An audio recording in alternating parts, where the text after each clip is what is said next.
Ahora sí, 4 en punto de la tarde, 12 de agosto de 2020, arrancamos una nueva emisión de nuestro programa, que ya es un clásico de los miércoles, After en vivo.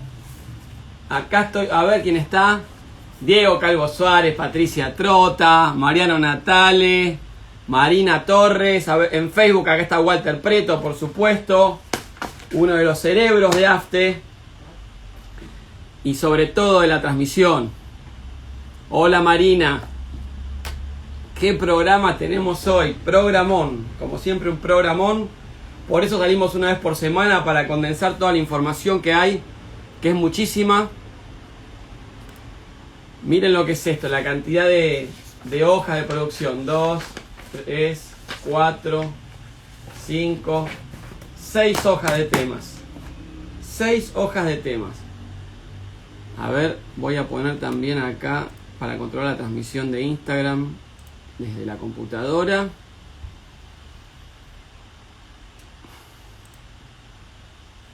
Desde la computadora. Ahí está. Hola Marta de Buenos Aires, hola Dani Cabo. Bien, ahí estamos. Hola Javier Nagata querido. Un muy respetado y muy reconocido laboralista, el doctor Javier Nagata, nos acompaña hoy también, fue entrevistado por AFTE. La verdad, un programa muy interesante hoy, porque a veces los abogados laboralistas no tenemos tan claras algunas cuestiones de derecho penal, y este programa, luego de la previa, que vamos a entrevistar al doctor Gastón Marano, que nos va a aclarar un montón de conceptos y nos va a dar herramientas muy útiles para nuestras demandas, para nuestros escritos, para nuestro conocimiento en general. Así que, sin mayores trámites, vamos a... Hola Merce, la doctora Mercedes Cadierno, profesora de la Universidad de Buenos Aires de Derecho del Trabajo, la doctora Susana Vaquero. Acá a ver, y en Facebook ¿quién está? Veo gente, pero el doctor Esteban de Albuquerque. Grande Esteban. Tenemos que hacer algo, Esteban, alguna transmisión en simultáneo, algo tenemos que hacer. Porque ahí Walter Preto es una persona que te aprecia mucho. Está el doctor Zárate, gran jugador de ping-pong Nagata, ahí no me sorprende. Bueno, buen dato, doctor Zárate ahí. Vanessa Piñeiro, siempre firme. Miren, tengo que arrancar y después sigo saludando porque hay un montón de cosas. Vamos con el primer trago de agua. Tema 1. Expediente judicial electrónico. Desde el grupo AFTE y desde la Asociación de Abogados del Fuero elaboramos una encuesta de 5 preguntas para poder acercársela a los compañeros judiciales. Que es una encuesta destinada a conocer el panorama en el cual están trabajando los empleados judiciales con este nuevo sistema. Queremos saber qué dificultades se les presentan al momento de recibir los escritos elaborados por los abogados. ¿Cuáles son los errores más usuales que cometemos los abogados al momento de subir el escrito? Y queremos saber qué consejos nos pueden acercar ellos, los y las compañeros judiciales, a los efectos de facilitarles el trabajo diario, que el sistema no colapse, y podemos agilizar el trámite del expediente.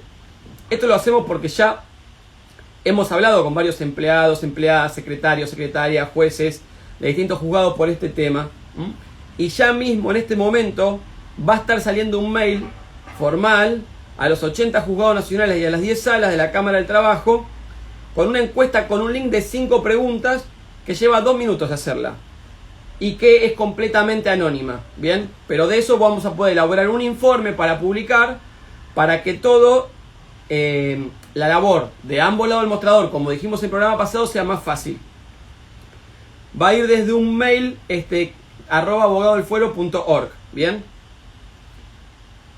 Que lo que vamos a hacer es ampliar los detalles a tener en cuenta a la hora de subir un escrito al expediente, como hicimos en el programa anterior y en varios posteos de AFTE. Tema 2. Herramientas informáticas, que justo hoy la doctora Aita preguntó. Querida Carolina, ahí te contestaron, pero además subimos varios posts que creo que Walter Preto marcó como comunicados. de aplicaciones. Hay los PDF para unir todo en uno y demás. Recuerden que la mayoría, por no decir el 90%, está despachando desde la casa. Entonces pongámosle toda la información, inclusive la que ya subimos anteriormente en el nuevo escrito, para hacerle más rápido y más fácil el despacho. Hoy, por ejemplo, de un juzgado, a mí del 54 me pidieron que vuelva a subir el CBU para liberar un giro, que yo lo había dejado en un escrito anterior. Entonces, hacemos el esfuerzo y se lo subimos. La verdad no nos sabíamos de subirlo antes. Seguimos subiendo herramienta de compresión de texto, de compresión de imágenes, de dictado por voz para no tener que andar redactando, tutoriales sobre el uso de las mismas. Y estaría bueno que los colegios, tanto el de capital como los de provincia, suban tutoriales y hagan cursos sobre esto, porque obviamente los más jóvenes por ahí lo agarramos más rápido, pero a mí me consulta un montón de gente grande sobre cómo se trabaja en este tema. Tema número 3. Las nuevas obras del doctor Grisolía, el doctor Aguad, la doctora Cáceres, el doctor de Ugarte, de Editorial Estudio, ya salieron. Es una trilogía que es récord de ventas en el ámbito jurídico laboral. El manual de despido, el manual de proceso laboral y el manual de riesgo del trabajo. Ediciones actualizadas y ampliadas, vienen en formato papel y en formato digital, para tener el celular, la computadora o la tablet. Pueden comprarlo por separado, pero si lo compran los tres juntos, les sale 4.500. Y ya me dijeron que en cuanto podamos vernos, nos vamos a sortear ejemplares, como siempre hicimos, para los asociados de abogados del fuero. Así que un gran aporte, que ya le agradecemos a todo el equipo de Grisolía, porque siempre nos donan libros para sortear. Número 4. Diplomatura de la Universidad Católica de La Plata. Bueno, aquí me han invitado a mí a participar, a ser parte de este cuerpo docente. La verdad, un honor, porque se encuentra dentro del cuerpo docente toda el área laboral, o casi toda, de la Suprema Corte Provincial. Muy útil para los que litigan en provincia. Se encuentra también el doctor Tula de San Isidro, la doctora Eleonora Peliza, que la entrevistamos acá, el doctor Guibaudi de Quilmes, que fue uno de los que me invitó, el doctor Guillermo Únzaga de la Corte Provincial, que es relator. O sea que están las máximas autoridades de derecho del trabajo en la provincia. Para inscribirse, www.ucalp.edu.ar, arranca el 10 de agosto. Véanlo, que ahí está. También está el doctor Romualdi, que vamos a entrevistar pronto acá también por AFTE, del 6 de San Isidro. Tema número 5. Las bolsas de abogado del fuero. A ver, esperen que vamos a hacer televisión, ¿verdad? Voy a buscar una.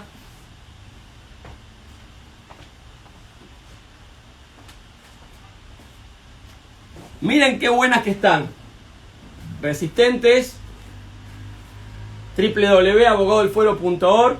Juntos somos más fuertes. El logo de Facebook, Instagram, Twitter y YouTube, que son todos nuestros canales. El que quiere, tenemos al doctor Castro en zona norte. Le vamos a dar también, cuando la veamos, a la doctora Andrea Sosa para San Martín. Seguramente Clarisa de Arce se va a llevar para Lanús y Avellaneda. Bueno, a mí me encuentran en Capital. Obviamente ahora con muchas restricciones, ¿no? Pero ya va a haber para todos.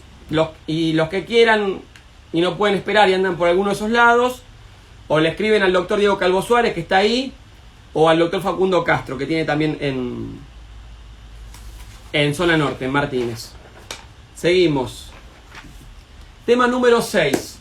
El 18 de agosto a las 6 de la tarde voy a estar dando una disertación sobre el futuro del trabajo y el derecho al trabajo, organizado por la prestigiosa Fundejus, Fundación de Estudios para la Justicia, fundejus.org. El mail es info@fundejus.org. La inscripción es libre y gratuita, va a ser por Zoom o alguna herramienta de esas, así que el que quiera se puede inscribir. Sí, se ve mejor por Instagram hoy. Ahí está la doctora Luciana Santangelo, que también colabora con la asociación, y le mandamos un cariño grande. Ever Insta quiere bolsa, hay bolsas. Le decía, Fundejus el 18 de agosto, 18 horas, agéndenlo. Participación libre y gratuita. Voy a estar con el doctor Eduardo Marceliak de la Universidad del Museo Social y con la doctora Roxana Enríquez del Juzgado 23, que va a hablar sobre las nuevas formas de conciliación en esta etapa, que es muy interesante su exposición. Tema número 8. Zoom de Abogados del Fuero. Mañana, 13 de agosto, 17 horas, vamos a tener un Zoom con el doctor Sergio Arce. Bien, ya le hicimos publicidad. El doctor Arce apenas sacó su libro de intercambio epistolar. Ahora se prestó muy gentilmente, como siempre es él y solidario, a dar una charla sobre intercambio telegráfico y despido. Cuestiones prácticas y técnicas, está muy buena. Ya tenemos un montón de inscriptos, todavía están a tiempo.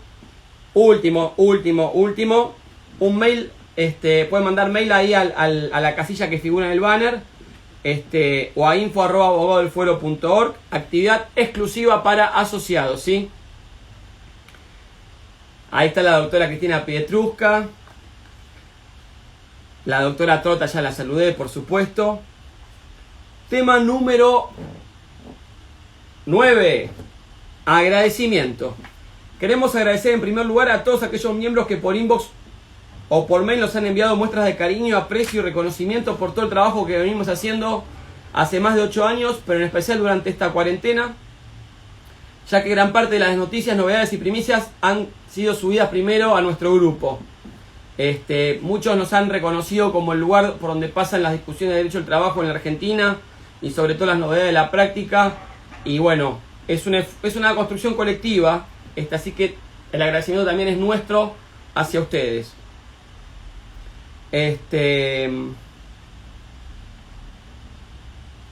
Y sobre todo con convivencia pacífica, que en los últimos 2 años ha mejorado muchísimo. Nuestro compromiso como grupo de Facebook y como asociación es ayudarlo a todos ustedes a estar actualizados, a poder canalizar sus reclamos de manera respetuosa y poder acercarles todas las herramientas necesarias para poder potenciar a cada uno de ustedes como verdaderos abogados laboralistas y siempre defendiendo la dignidad en nuestro ejercicio profesional y cuidando el Fuero Nacional del Trabajo y los fueros provinciales. Vamos con la número 10. Este es un pedido mío, ¿bien? Aparte de los que hace la producción con Walter Preto y el resto del equipo. Aclaro que estoy tomando mate cocido porque después dicen que tomo whisky o qué sé yo. Bonus track de información importante. Parece que la semana que viene la Cámara va a empezar a recibir los expedientes físicos, ¿bien? Van a empezar a recibir los expedientes físicos, que era un reclamo de toda la matrícula, que ya era hora, lo dijimos el miércoles pasado, de que empiecen a recibir los expedientes físicos. Los que sí se están elevando ya son los que tienen carácter urgente. Por ejemplo, un acuerdo que necesita ser homologado en la Cámara, ¿bien? Cuando hay sentencia de primera instancia, se sube a Cámara para su homologación porque primera perdió jurisdicción. Y así otros ejemplos, ¿no? Cautelares y demás. Y por último, Correo Argentino y notificaciones. Les comentamos que a nivel provincial la Corte le pidió al Correo Argentino de evaluar un sistema de notificación por telegrama o carta documento. Y por otro lado, en la Cámara, esto no es oficial por supuesto, pero es lo que se está comentando, están con algunos proyectos para notificar por algún tipo de epístola, sea telegrama, sea carta documento.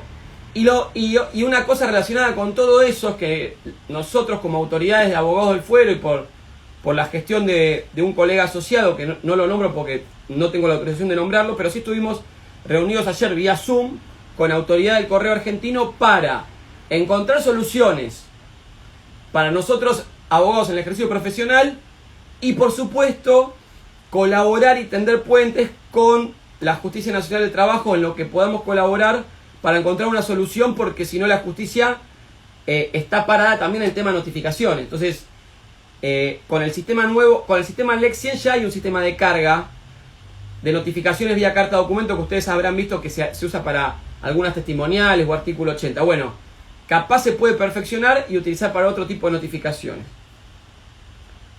Hasta acá la metralleta de novedades Sony 14. Le dije al doctor Marano, que debe estar en línea, que y 10 y 15 sale, así que lo vamos a sacar. Ahí está. Ahora Marano. Gaucher, Claudia Saboya. Doctor Gastón Marano. ¿Qué tal, doctor Altieri? Un placer saludarlo. ¿Cómo le va? Muy bien, muy bien. ¿Cómo está usted? Muy bien. Escúcheme, antes de de que empiece a hablar el tema, permítame hacerle una introducción porque tal vez mucha gente lo conozca de los medios. Usted ha tenido muchos casos resonantes, como las de abducción internacional de menores, Francesconi, Alianelli Burns, el caso de este jugador de fútbol que abusó de su sobrina, que salió en todos los medios hace poco, y tantos otros más. Pero usted tiene una trayectoria mucho más larga, que yo tengo la suerte de conocerla, y la vamos a decir para que toda la audiencia de AFTE, que nos está escuchando en este momento, la conozca. Bueno, Gastón Marano es graduado con diploma de honor de la Universidad de Buenos Aires, se ha formado tanto en Argentina como en los Estados Unidos de América, y es magíster en Relaciones Internacionales por la Universidad de Itela.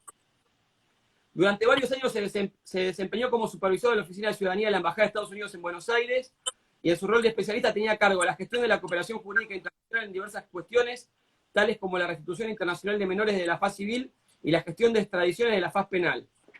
Es docente en varias universidades argentinas, orador invitado a asociaciones de profesionales del derecho, y es especialista obligado de consulta de medios televisivos y radiales, tanto del país como del exterior, en cuestiones legales complejas. Además, es director del Instituto de Derecho Penal del Colegio de Abogados del Moreno General Rodríguez, y lo más importante, es uno de los primeros asociados de la Asociación de Abogados del Fuero que estuvo presente en nuestro brindis de fin de año 2019. Y hoy, doctor, nos va a hablar de cuestiones que son muy interesantes, que es toda la cuestión que podemos utilizar en la práctica de nuestra profesión como abogados laboralistas de derecho penal. Así que, Gastón Marano, un honor tenerte, te voy a tutear con nosotros, doctor, y adelante con el tema, vamos haciéndolo en ping-pong para que sea más divertido. Y ya desde este momento, le decimos a toda la audiencia que tenemos alrededor de 100 personas en línea, que vayan haciendo preguntas que después las vamos a ir pasando al aire.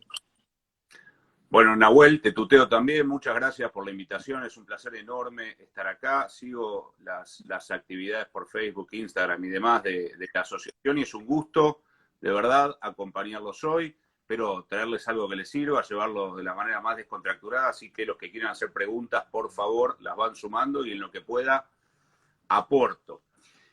Me interesaría romper un poquito el hielo de la cuestión diciendo que voy a hablar de una cuestión delicada, un tema delicado, porque vamos a estar hablando de fraude procesal, estafa procesal, falso testimonio, y muchas veces los abogados o personas que ejercen la profesión de abogado pueden estar en participación de esos delitos. O sea, vamos a hablar del lado B del ejercicio de la profesión, tal vez del lado más feo del ejercicio de la profesión, y vamos a atender también los delitos que pueden cometer los operadores jurídicos que no son los abogados en ejercicio, como puede ser un juez, como puede ser un oficial notificador y demás.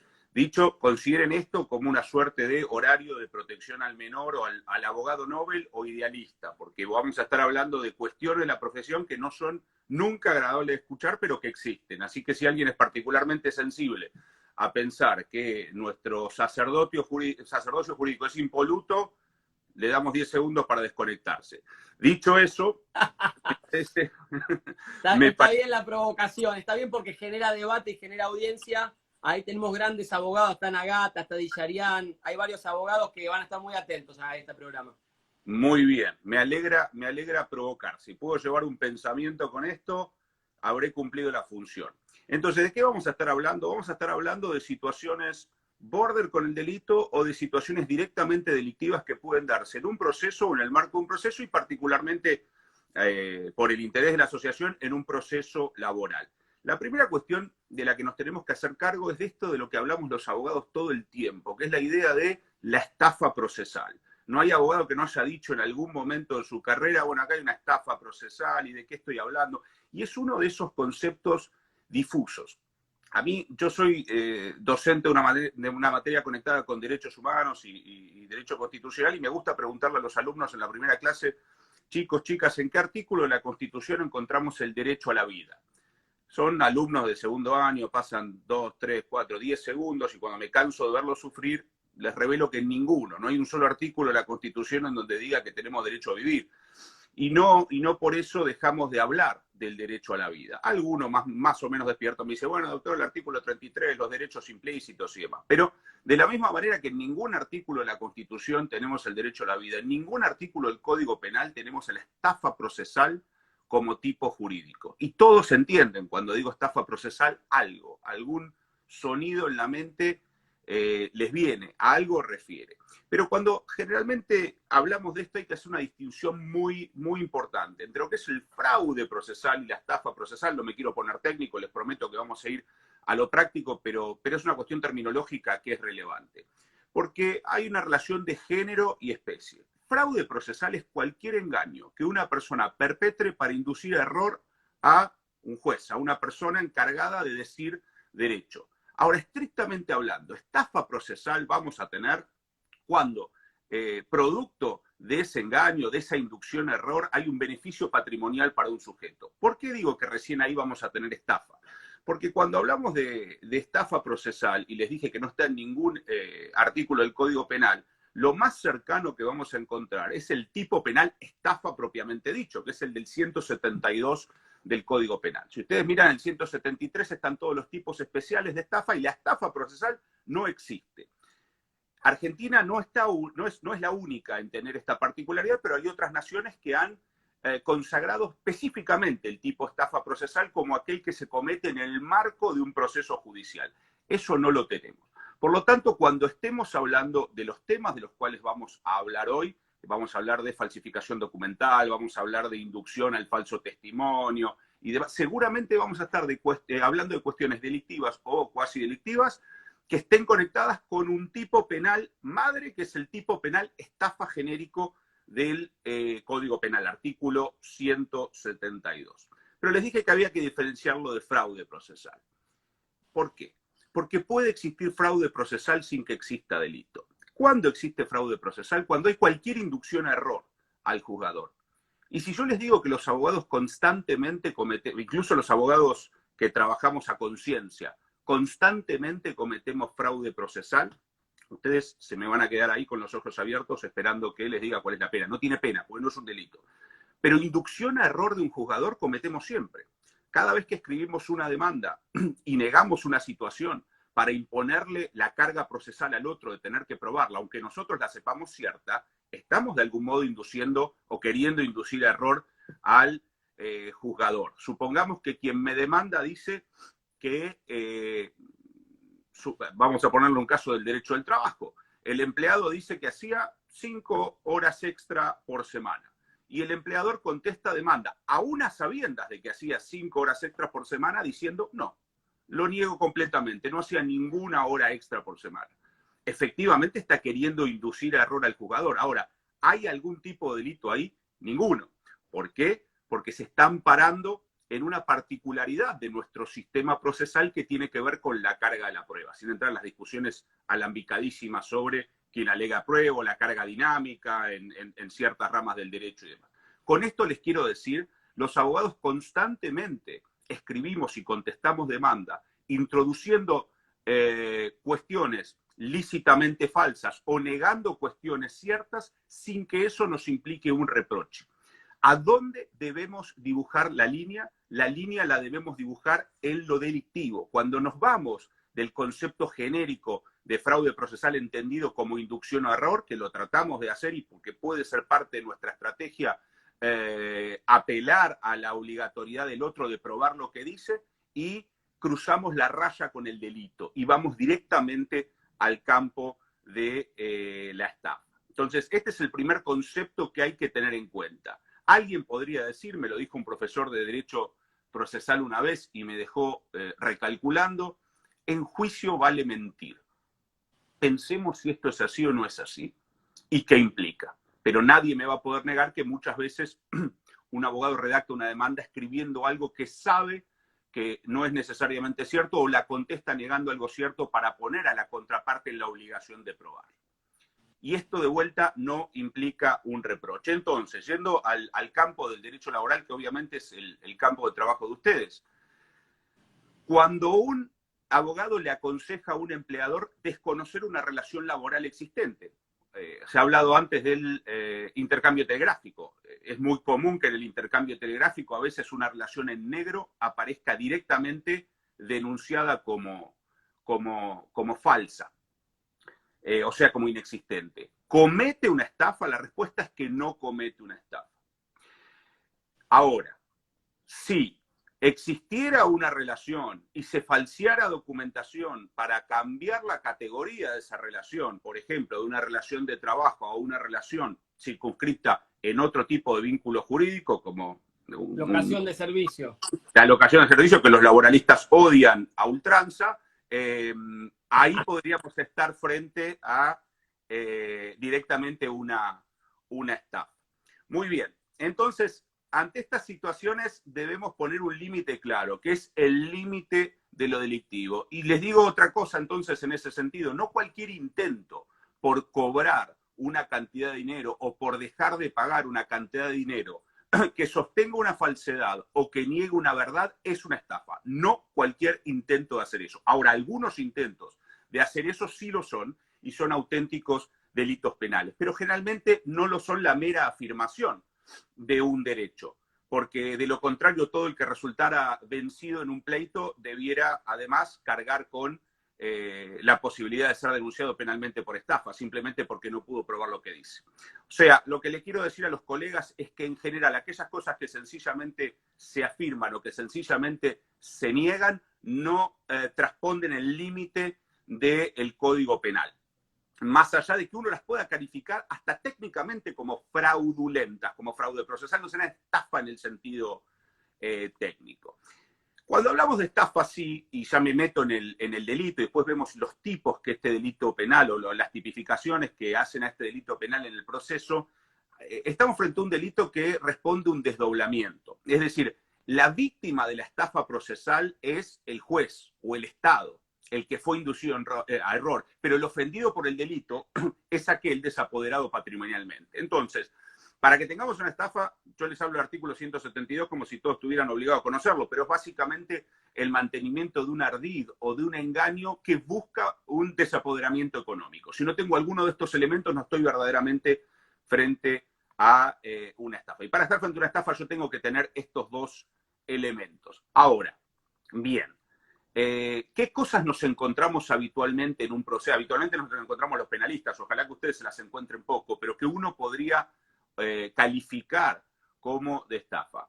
Hay algunos puntos en particular, charlándolos con el doctor Altieri cuando me convocó a esta charla, traté de elegir los que son de mayor operatividad para el ejercicio del derecho. Pero me voy a referir a la falsificación instrumental y al falso testimonio. No solamente de testigos, sino de peritos, que son posiblemente las cuestiones que más se puedan cruzar en la profesión, en el ejercicio de la profesión. Vamos a hablar de cuestiones como el empleo fraudulento de documentos falsificados o la inducción al falso testimonio. Acá lo que más bronca nos da, Gastón, y te lo voy a enganchar un poco con lo que dice Mariano Natale, son varias cuestiones.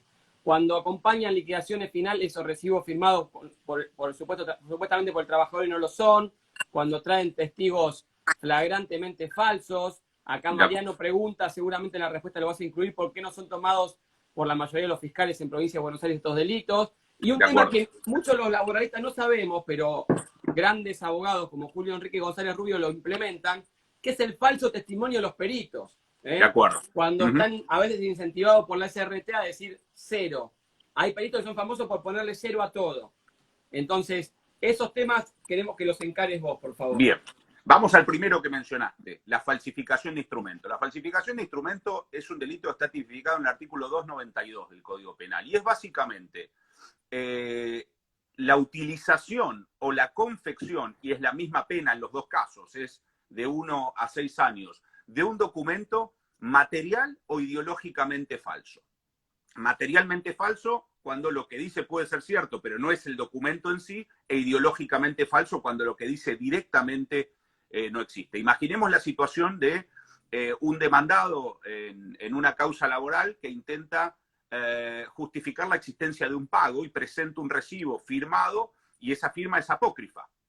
No la firmó el trabajador, quiero decir, la firmó el propio empleador, otro dependiente del empleador, no quisiera pensar el abogado, el empleador o alguien. Ahí claramente se está falsificando un instrumento, es un instrumento privado, porque en principio no es un documento que revista las cualidades de instrumento público, y en ese sentido le caberán las penas que van de 1 a 6 años si se demuestra que ese documento es falso. Ahora, ¿por qué? Porque es un instrumento privado y la pena es más baja que en el caso del instrumento público. Surge una discusión interesante en el derecho penal cuando ese documento es incorporado al expediente judicial, porque nadie le niega al expediente judicial el carácter de instrumento público. Yo soy de los que creen, no es la única voz en esto, que en el momento en el que un instrumento privado apócrifo es incorporado a un expediente judicial y adjuntado por un oficial público, que efectivamente lo agrega como prueba o ordena correr un traslado, lo que fuera, se convierte en un instrumento público y la pena que debe corresponder en ese caso es la de 1 a 6 años, que es la que corresponde a los instrumentos públicos. ¿Cuáles son las formas de probar la falsedad ideológica de un instrumento público? Todas. Por ejemplo, si estamos hablando de que lo que está inserto, de lo que es falso, es la firma, por supuesto la prueba madre va a ser una prueba de tipo pericial caligráfica, que demuestre que no surgió ese recibo de pago documentado, por ejemplo, del trabajador.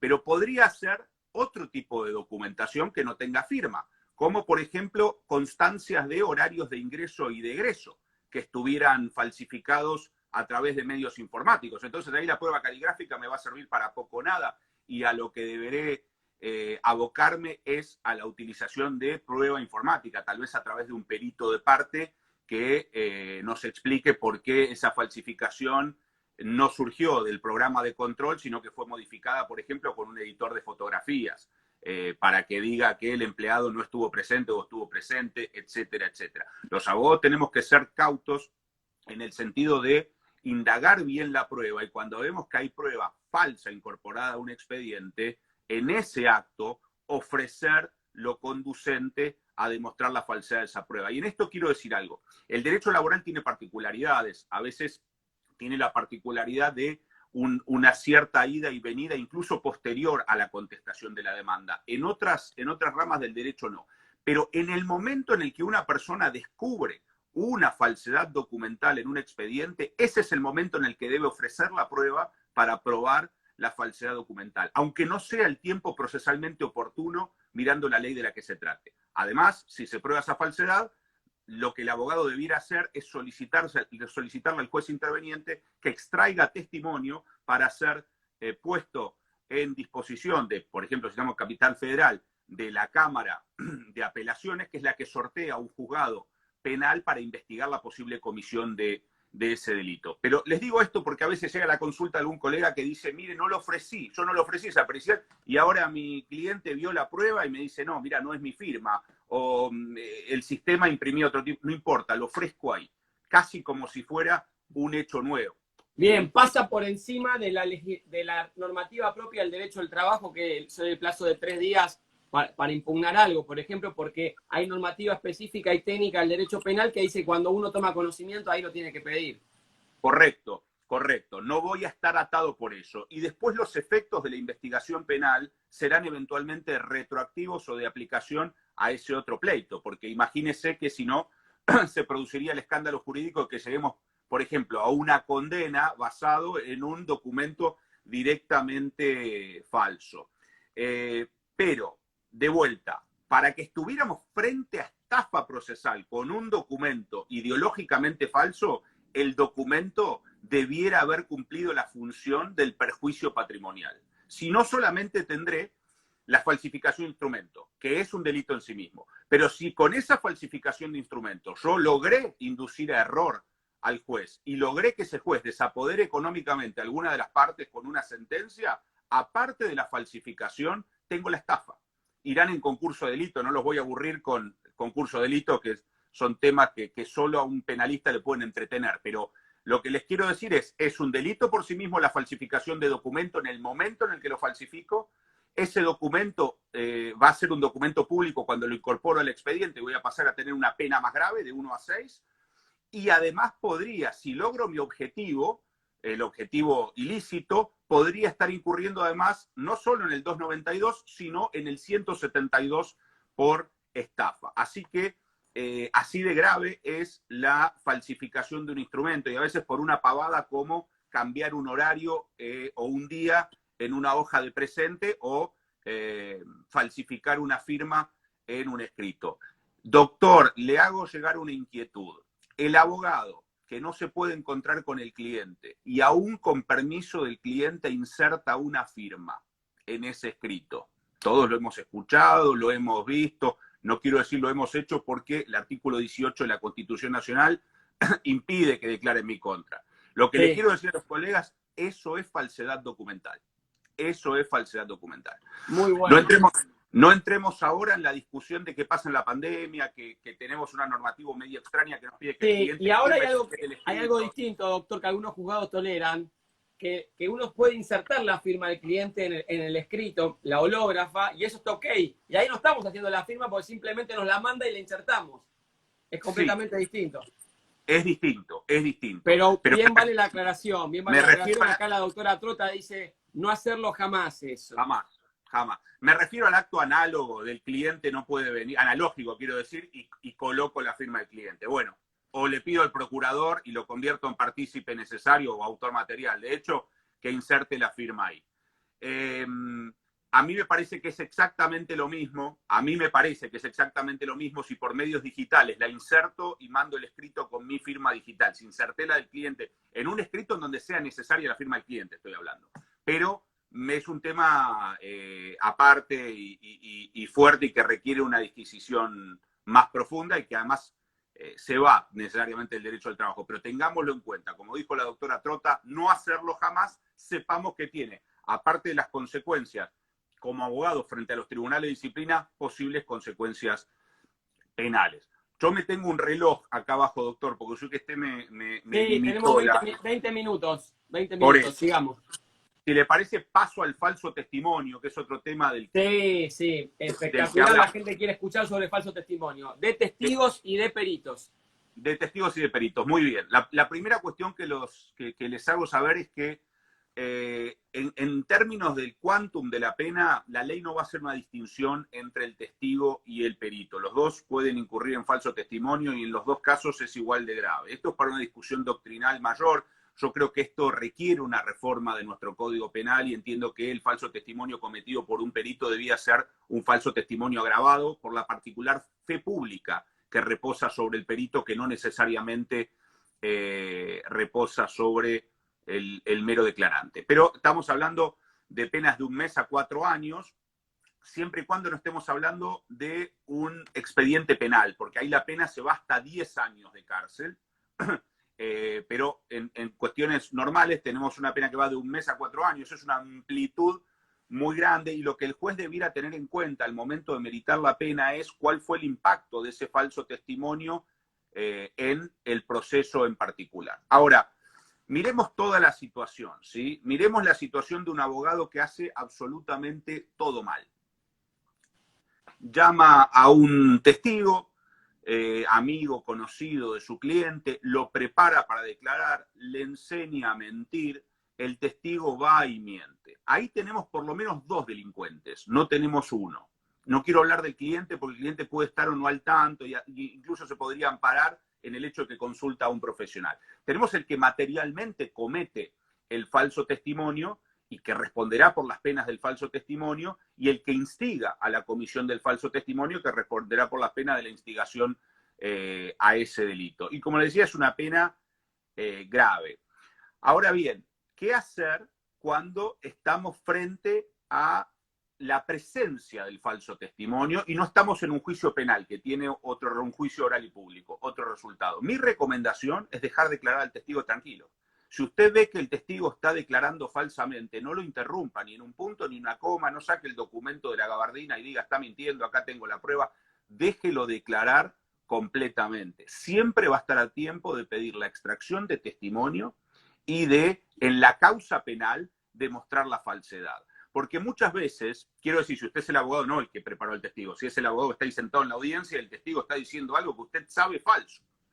Ahí una colega dice, a mí me pasó eso, doctor. A mí también, colega, estas cosas pasan. Pero lo que quiero decir es, supongan que yo tengo el documento que demuestra que el testigo está mintiendo, pero ese documento no está incorporado en el expediente. El audiencista no me va a tomar el documento y me va a decir en ese momento, bueno, voy a investigar el falso testimonio. No es su función, es un audiencista, un juzgado laboral. Lo que debo hacer es dejarlo que declare muy tranquilo, pedir la expedición de un testimonio para formar una causa penal y en esa causa penal aportar el documento del que se trate. Ese testimonio yo debo atacarlo después en el juicio en el que fue dado, tachándolo de falso testimonio, y muchas veces me voy a poder servir del resultado de la acción penal. En ocasiones, cuando yo pido la extracción de un testimonio en un expediente civil o laboral o lo que fuera, vaya a tener que esperar la resultante de la denuncia penal por falso testimonio, casi como si fuera una prejudicialidad, porque esa resultante le es necesaria al juez de la causa patrimonial para saber cuál es el criterio con el cual escucha o pondera a ese testimonio. Porque si fue declarado falso por un juez penal, no solamente que no lo podrá tener en cuenta, sino que no deberá tenerlo en cuenta, so pena de cometer un delito que pueden cometer los juzgadores, que es el de prevaricato. Pero luego vamos ahí. ¿Qué pasa con los peritos? Y aquí pongo una cuestión distintiva. A diferencia del falso testigo, que a veces es falso testigo, si me permiten el formalismo millennial, de onda, el perito que es falso testigo nunca lo es de onda. El perito que es falso testigo normalmente cobra por eso. Y ahí sí tenemos un falso testimonio agravado, que es el de artículo siguiente del 275, que es el falso testimonio por cohecho. Es decir, no lo hace por amistad con uno de los litigantes, sino que lo hace por un dinero. Y en ese caso el Código Penal, aparte de la pena tradicional del falso testimonio, el 275, le impone una multa agravada que es del doble del dinero que haya recibido por ese testimonio. O sea, debe responder con una pena de cárcel y una pena de multa que no son sustitutivas. Debe responder por ambas.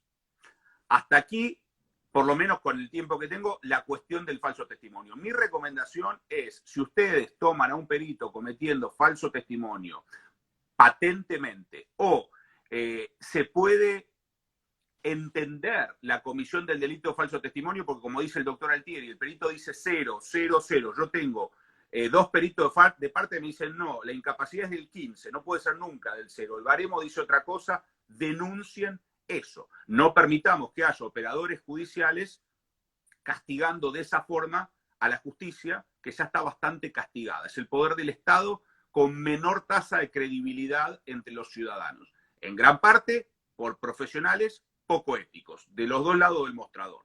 Tenemos que combatir eso. Es tan injusto el cometer el ilícito como el verlo y callarse. Y no estoy hablando de que tengamos obligación nosotros de denunciar, ahora vamos a hablar de la obligación de denunciar a los funcionarios, digo, tenemos una obligación ética los abogados de ir contra eso. Bueno, ya que estamos, Gastón, hablaste sobre la obligación de denunciar. Esto es muy interesante porque tal vez muchos colegas no lo saben, pero ¿qué pasa con los funcionarios públicos cuando advierten un delito? Bueno, el funcionario público cuando advierte un delito lo tiene que denunciar, está obligado. No solamente los funcionarios públicos, hay algunos delitos particulares que deben denunciar otro tipo de personas. Por ejemplo, la directora de una escuela está obligada a denunciar cualquier sospecha sobre abuso, violencia sobre un menor. Pero particularmente los funcionarios públicos tienen, esto está en el 177, una obligación de denunciar cuando ven un delito. Si no lo hicieran, las penas son las del 277, 6 meses a 3 años, más allá de la inhabilitación que pudiese corresponder. O sea, el funcionario público, empleado de un juzgado, juez, secretario, prosecretario, que tiene conocimiento de la existencia de un delito, lo tiene que denunciar. Y el conocimiento de la existencia de un delito no tiene por qué ser un conocimiento perfecto. Yo soy el prosecretario de un juzgado laboral y veo que este perito sistemáticamente dice 0, 0, 0 en 5 causas distintas, cuando otros peritos dicen 15, 20, 30, estoy hablando de porcentaje de incapacidad.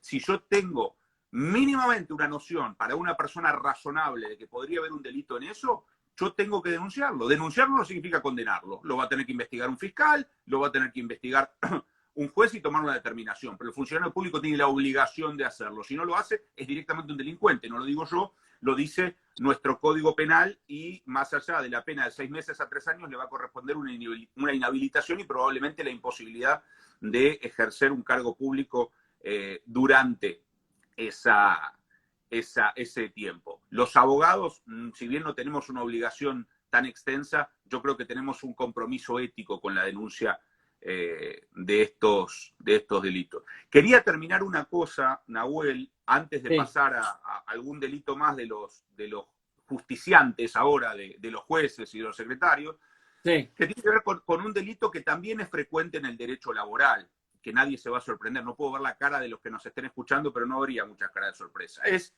por ejemplo, típico, abogado de una empresa toma al trabajador y le dice, a ver, ¿cómo arreglamos esto? Quédate tranquilo, vamos al ciclo, yo te pongo al abogado. Ah, qué bien. Lo habrán escuchado alguna vez. Entonces aparece el trabajador, a veces una persona de origen humilde, una persona que no tiene otras herramientas para conseguir representación jurídica y tiene un abogado que no es otra cosa que una marioneta del empleador. Bueno, ahí tenemos el artículo 271, si la memoria no me traiciona, y si no, desmiéntanme en el chat, no me voy a sentir mal, que es el prevaricato por parte de los abogados. Es el abogado que representara dos intereses opuestos al mismo tiempo, ¿sí? Una multa y una inhabilitación especial de hasta 6 años, más allá de lo que le corresponda por el Tribunal de Disciplina, ¿sí? Entonces, si nosotros tomamos conocimiento de que un empleado o un cliente viene y nos dice, doctor, yo firmé un acuerdo, pero lo firmé con un abogado que me puso la empresa, más allá de ir corriendo a pedir la nulidad, por homologado que esté, porque no hay saneamiento del vicio de ilegalidad por una homologación del Ministerio de Trabajo, ni mucho menos, ¿eh? Si yo tomo conocimiento de que un acuerdo fue gestionado con la ilegalidad, por ejemplo, porque no tuvo representación real, representación jurídica real, ese empleado me vino a ver, no solamente me debo quedar con la nulidad o el pedido de nulidad de ese acuerdo si le sirve a los intereses de mi cliente, sino que lo debo acompañar en hacer la denuncia penal contra ese abogado / delincuente o delincuente con título de abogado, llámenlo como quiera, que lo indujo a esa situación de ponerle de prepo el abogado. Esas cuestiones pasan, ocurren, no son para ponerse colorado. Estoy dándolas o comentándolas en una charla entre abogados. Si me lo preguntan afuera, las negaré a muerte, pero sepamos, colegas, que estas cosas ocurren y que tienen que ver con el día a día de nuestra profesión y que las tenemos que combatir. Gastón, tenemos 8 minutos y acá hay por lo menos 3 temas más. Te digo, antes que nada, una pregunta del doctor Rodrigo Méndez que dice, tengo el expediente hace más de un año a sentencia. ¿Eso es denegación de justicia? ¿Es un delito? Es un delito la denegación de justicia, artículo 273 del Código Penal, ¿sí? Inhabilitación de 1 a 4 años. La denegación de justicia es aquella en la que incurre el juez cuando falla diciendo que no va a resolver, cosa que no pasa muy habitualmente, recordarán el artículo 16 del viejo Código Civil que hablaba de eso, o sencillamente, vencido todo plazo legal, no me da la sentencia que me tiene que dar. Si hay algo en donde esto ocurre es en el foro del trabajo, si me permiten, ¿no? Sí. Cada vez que hablo con un colega que se dedica, tengo muchos y amigos que se dedican al derecho del trabajo, me dicen, hace 3 años que estoy esperando sentencia, hace 2 años que fue a Cámara. Bueno, bien, tienen el 273 ahí, que prescribe una sanción para el juez que retardare maliciosamente, ahora hablamos de esto, ¿no? La administración de justicia. Ahí lo que me podrá contestar el juez imputado penalmente es: yo no tengo los medios materiales, porque no tengo resmas de papel en el juzgado, porque tengo 1.500 causas y 3 empleados, lo que quiera. Pero digo, vencido los plazos judiciales, presentado un pronto despacho y aún sin respuesta, yo tengo elementos para pensar si no estoy frente a un retardo de justicia y si no puedo avanzar con esto. Un buen elemento, cada uno sabe lo que tarda su fuero en sacar una resolución. O sea, si todos los juzgados del trabajo, por obsceno que sea, tardan 2 años en sacar una resolución, lamentablemente es una cuestión que probablemente no responda a un retardo malicioso. Ahora, lo que la ley trata de proteger es la existencia de un juez que, por presiones o por amiguismo con alguna de las partes, cajonee una causa. Entonces, en vez de tardar 2, que será el promedio. Se cortó ahí justo, a ver. Tarda 4. O sea, no seamos gatillo fácil de las denuncias a los jueces, pero tengámoslo en cuenta. La otra... Y sí, decime. 2 más, Gastón. Sí, El delito de balance falso, estos son bien típicos de empleadores. Balance falso y retención indebida de aportes. Para ir sí. cerrando, tenemos 6 minutos. Bueno, muy bien. Son dos delitos que caen dentro de la esfera de lo penal económico. Como ustedes saben, la ley madre de eso es la 27430, ¿sí? Pero básicamente el empleador que retiene, voy a explicar una cosa larga en pocos segundos, que retiene aportes y los emplea para otra cosa, comete un delito. ¿Qué pasa con el empleador que denuncia que retuvo, pero realmente no puede pagar? Puede ocurrir esto, puede ocurrir con un empleador, pensemos ahora en la pandemia, que tiene un recibo que dice que retuvo, no retuvo, realmente no tuvo ese dinero. En ese caso no estaríamos frente al delito, lo que pasa es que el trabajador no lo va a saber. El trabajador ve que no le aportaron y lo que tiene que hacer es denunciar. Aparte de eso, tienen ustedes en la ley, en la ley de contrato de trabajo el 132 bis, que Correcto.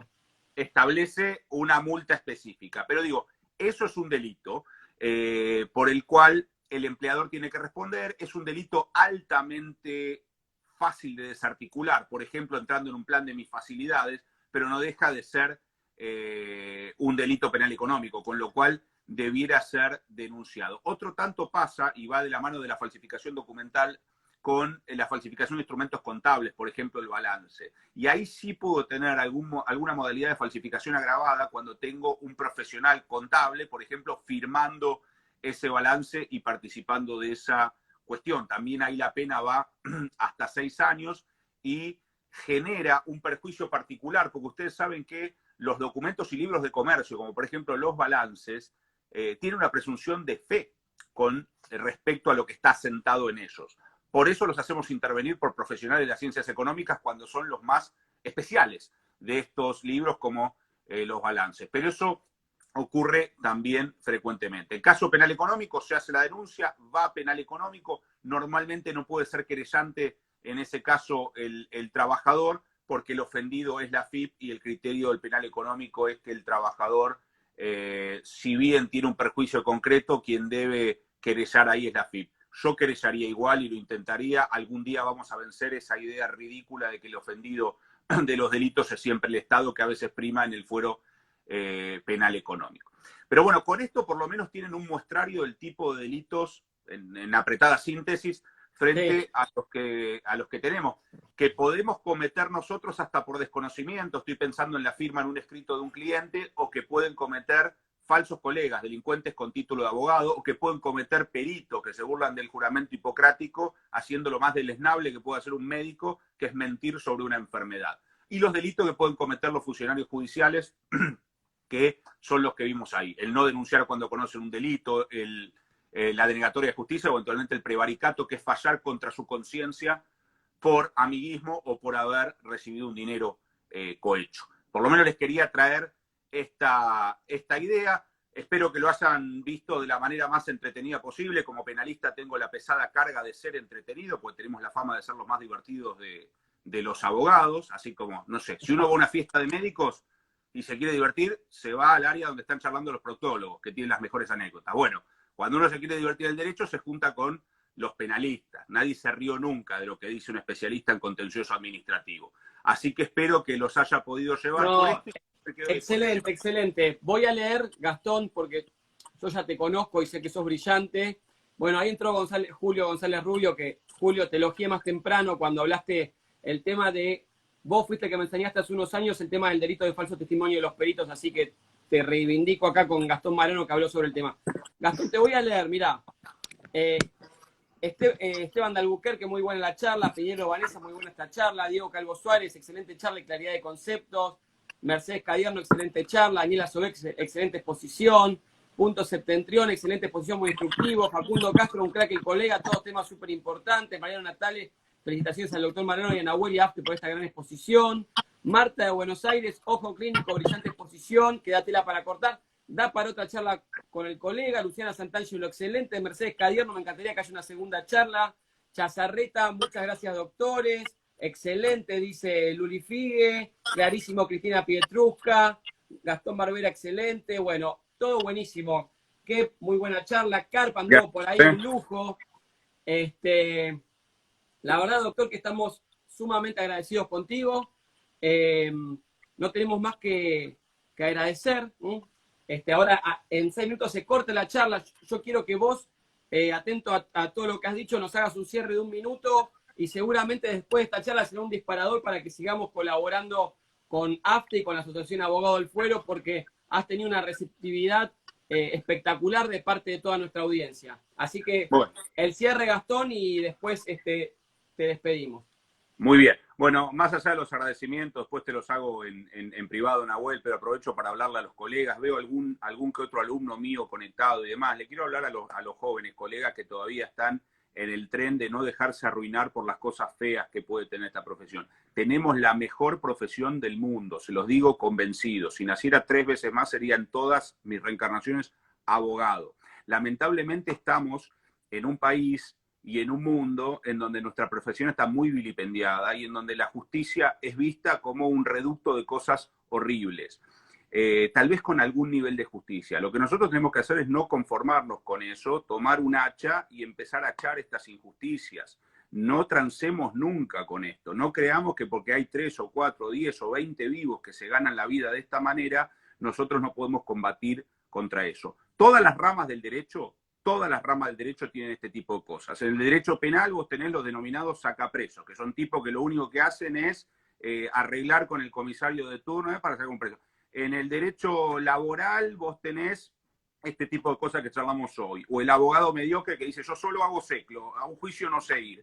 En el derecho de daños tenés el corredor de ambulancias. Bueno, no seamos eso. Seamos todo lo contrario a eso. No seamos gestores del fracaso que viene siendo la justicia nacional. Seamos gestores del éxito que tiene que ser. Y eso parte de los buenos abogados. Somos los únicos que controlamos todo. Controlamos a los jueces, a los secretarios, a los peritos, a los testigos. Ninguno tiene esa posición. Empecemos a darnos cuenta del poder y la responsabilidad que carga y empleémosla. Que no nos tiemble el pulso de denunciar algo por el temor de que después me saquen mala sentencia, de que me miren raro, del corporativismo de no perseguir a un colega que comete mala praxis. Hagámoslo, mejoremos esta profesión que es la mejor profesión del mundo.